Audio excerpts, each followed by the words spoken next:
assessment of your ball spin after the touchdown? I got a lot of RPMs on it because it still hit my foot and then it spun a little bit, but a lot of room for improvement. I was gonna say, is that something you have to practice? Do you work on that? I do not work on it. Just came to me. It didn't go very well. What was better or worse, your spin or Jamar's punt attempt?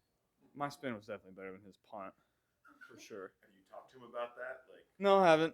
He knows. He knows. Saved him 15K though. There's been a lot made of how much you guys have kind of switched up what you're doing offensively. So, 6 games in, what do you feel like your offense is doing best at this point? Yeah, I think whatever the game plan calls for, every week is going to be different. Last week we were able to get the RPOs going. We'll see how the week goes and see what we end up doing this week. But I feel good about where we're at. Not that you haven't been confident in your past offensive lines, but is it fair to say that this is the most confident you've been in an offensive line since you got into the league? These guys are playing very well for us the last couple of weeks. They're going to continue to get better and better. They're meshing as a group. Each individual player has played really well for us, and so I have all the confidence in the world in those guys. What's the difference between Just week 1 and now? yeah, it's just playing together more, understanding the concepts and what teams are trying to do to us. So you got to give credit to those guys for all the work they're putting in. Are there moments where you recognize the progression the offensive line has made and you're like, oh, I can do stuff differently now because of what you're seeing? Yeah, I mean, the last 2 weeks have been pretty lights out from them as far as pass pro goes, and we run the ball well. Got that going a little bit, so those guys have a lot of confidence. They're playing really well. They're going to keep that going. So you've been so good at scrambling and getting away from pressure. It's what you do. I'm just curious, on the third down play where you found Tyler Boyd, you somehow avoided pressure and a sack and you got away. It looked like you were almost baiting the defenders to think you were going one way and then spun it back. Was that what you were doing there, or is that just how it played out? Yeah. I mean, there's always depends on each individual play, obviously, but however I feel I can extend the play the best is how I'm going to do it, and that was, run right, try to reverse field left. I know maybe I don't do that on a first or second and down. Maybe I throw the ball away or find somebody on the other side. But when it's 3rd and 4 and the game's on the line like that, I can kind of get a little more creative. So in that moment, you're towing the line, basically taking a small gamble on they might get you, but just projecting that it hopefully goes your way. Hopefully. So, I mean, where did you get comfortable doing that type of stuff? And pocket stuff, too, not just running all over the place. But, is that backyard games when you were a kid that you just got comfortable and liked that part of the game? Or where did that I don't know. It's just kind of something I've always been pretty good at. I've taken pride in it, and it's gotten better over the years. So it's just part of my game that hopefully I can do for my entire career. Maybe as I get older, I'll have to abandon it a little bit, but right now I'm pretty good at it. Did you do it in high school, or was it like Yeah. happened now? High school for sure. Is it something you either have or you don't have? I mean, it can't be coached. Either you have a feel for that kind of thing, you don't. Yeah, I think for the most part that's true. So, you think design runs could be in your future? Yeah, I'm all for it. I'm ready to go. Is that stuff what separates a good from a great quarterback in this league, where all the quarterbacks are so good, or do we make too much of that because they're highlight plays and they're fun to watch? Well, I think you can win a lot of different ways. I mean, you see Tom still playing at a really high level, and he doesn't do any of that. Aaron, he did a lot of that when he was younger, but these days he's not doing as much, and so there's a lot of different ways to win. What do you like about RPOs? It just gives you more options to beat the defense, and some weeks they're available to you, and some weeks they aren't. Last week it was. We'll see what we do going forward. I was just going to say, do you guys think you have an identity on offense, or is your identity your several things?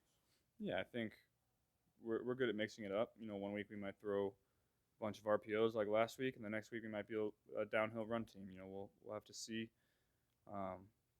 Every defense is different, and so every game plan calls for something else. Obviously with the RPOs, there's obviously the threat of running the ball. But what are the differences for you from an RPO to just a regular play action pass? What do you have to focus on? What are some of the keys that you look for in those plays? You're always reading. It's usually one person instead of multiple people, and so it's getting out fast. Obviously, you can run the ball off of it. So it's good against some teams and not great against others. Do you expect a lot of that deep zone from Atlanta, and if they ran that a lot this year? We'll see.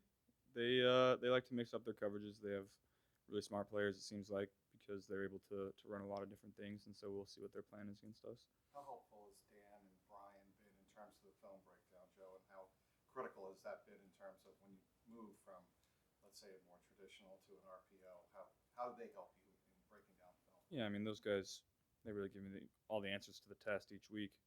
I do my own film study, but the majority of what I lean on is what they tell me to do, and I mean, they're some of the best at it, and so I lean on those guys a lot. How is that different, though, between the way you break it down on your own and then you break it down with them? Are you like double checking, or kind of comparing what they see versus what you see?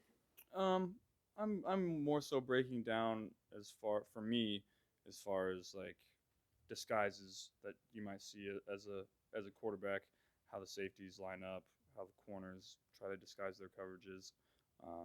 Not as much drawing out plays in my own head to beat the defense. Yeah, Like they go over scheme? They go over scheme. Yeah.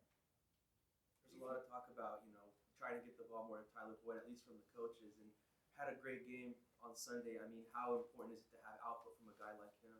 Yeah, he's going to continue to do what he does. He's going to get open and make plays over the middle, and he's a guy that I've leaned on over the years on third down, and so there's probably more room to grow as far as getting him the ball more. But I thought he played really well for us on Sunday and helped us get a big win.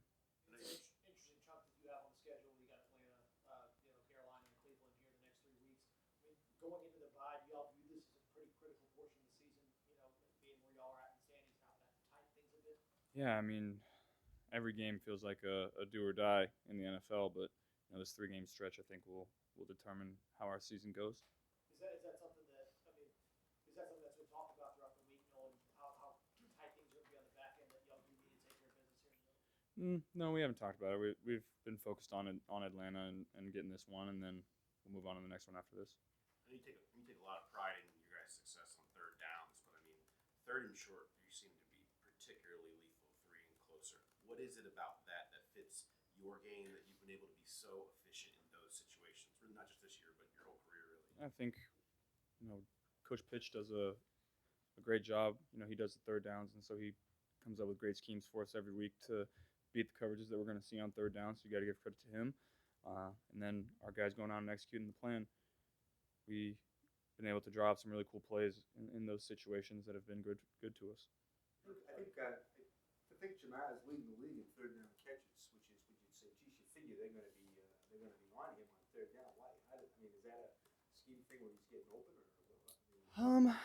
It's a third down tends to change the defensive structure. There's they get a little more aggressive. They don't want to give you the underneath stuff, and so that opens up some opportunities for him. And then I think, when the going gets tough, that's kind of the guy that I like to lean on and go find, because I know he's going to make a play for me.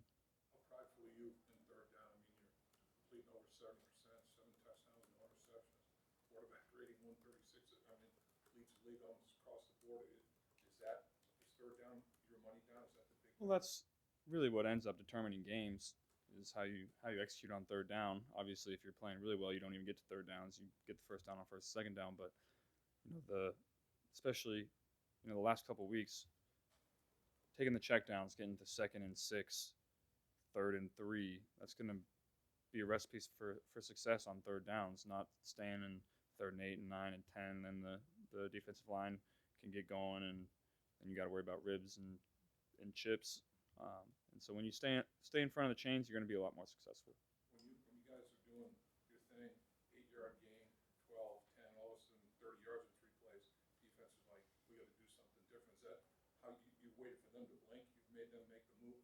Yeah, you just got to be patient throughout the game, and I think the way the defenses are going across the league, it's not just us. They're kind of playing everybody like that. So you got to take those underneath ones until they decide that they're tired of it, and then it opens up opportunities down the field. The play that seemed to sum it up was the touchdown to Mixon. That seemed to be that summed it up to 3rd and 9. Yeah, they were focused on Jamar in the slot, and the linebacker was trying to get a redirect on him, and Joe ran a great route, perfect timing, and he went and made a play in the end zone. You had really good protection on that play, right? I mean, because it seemed like one of the things that went unnoticed in that play is how much time you had to scramble in the pocket. Yeah, I mean, like I said, those guys up front are doing an unbelievable job for us. And, in my opinion, last 3 weeks, they've been one of the top offensive lines in the league. Circling back a little bit, what makes that three-game chunk into the bye maybe more pivotal than other chunks at various points throughout the season? Well, you want to feel great going into the bye week. We were 5-4 headed into the bye last year.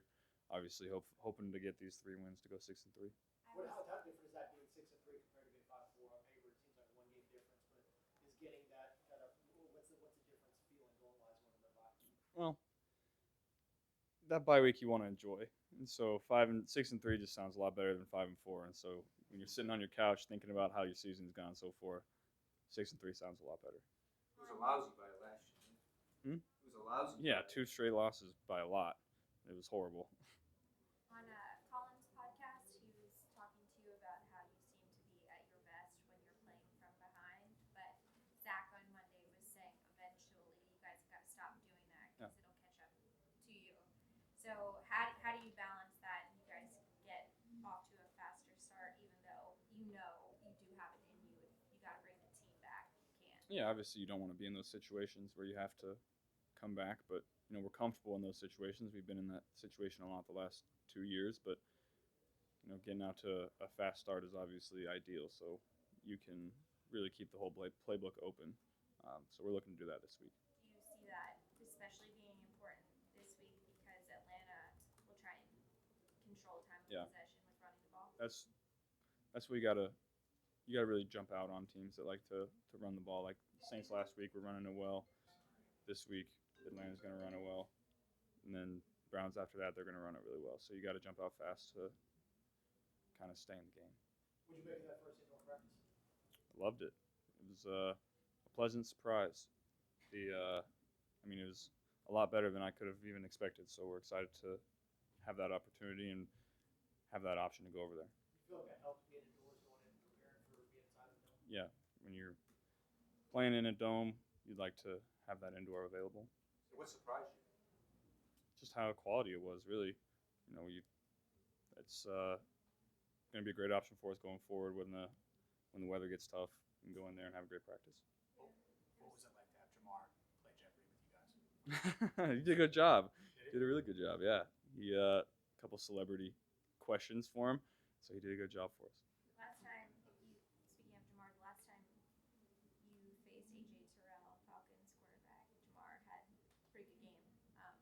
Do you think AJ's improved a lot since that national championship? Yeah, he's been playing well for him. I haven't gone back and watched that film or anything to see how much better he's got, but I know he's playing really well for him this year. We'll see if he plays. I know he's a little banged up and exited the game last week, so we're preparing for him, but we'll be ready if he's not playing too. Mark Jackson is a freak athlete, and people underestimate his ability to throw sometimes. In your situation, everybody knows you can throw it, but everybody kind of underestimates your athletic ability. Do you feel that that's an underrated part of your game? People don't give you credit for your athletic ability? Yeah, I would say that. I try not to break it out too much, but when it's needed, I go out and try to make a play. Good. Thanks. Thank you.